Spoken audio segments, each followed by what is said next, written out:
સાબરકાંઠા જિલ્લાના પ્રાંતિજના approach road ઉપર અલગ અલગ જગ્યાએ છેલ્લા કેટલાક દિવસથી તસ્કરોના આટાફેરા જોવા મળ્યા. થોડા દિવસ અગાઉ આ રોડ ઉપર તસ્કરો સીસીટીવી કેમેરામાં કેદ થયા હતા. ત્યારે ગઈ રાત્રિના સમયે તસ્કરો આવતા સ્થાનિકો જાગી જતા તસ્કરો ભાગી ગયા હતા.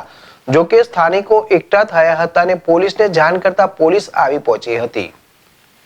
પ્રાંતિજના એપ્રોચ રોડ પર આવેલી Labh society, Ghanshyamnagar society, Shiv residency society, Ashtavinayak society સહિત સોસાયટીઓમાં મંગળવારે રાત્રિના તસ્કરો આવતા તે સમયે બૂમાબૂમ થઈ હતી. ત્યારબાદ સ્થાનિકો જાગી ગયા હતા અને સોસાયટીઓમાં એકઠા થયા હતા. તસ્કરોને લઈને સ્થાનિકો લાકડીઓ, દંડા, પાઇપ લઈને દોડી આવ્યા હતા. ત્યારબાદ આજુબાજુના વિસ્તારમાં અનેક નજીકના ખેતરોમાં તપાસ કરી હતી. આ ઘટના અંગે સ્થાનિકો પ્રાંતિજ પોલીસને જાણ કરતા પોલીસ સ્થળ પર આવી પહોંચી હતી. સ્થાનિકો પાસેથી જાણકારી મેળવી હતી.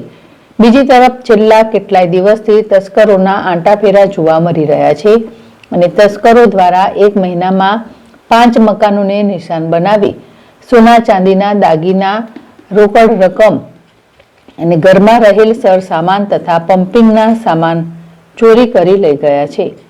જેને લઈને રાત્રિ દરમિયાન રહીશોને જાનમાલ સહિત ચોરીનો ડર રહે છે.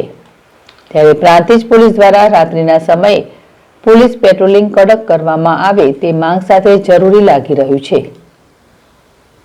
જી રાવલ, ZSTV પ્રાંતિજ.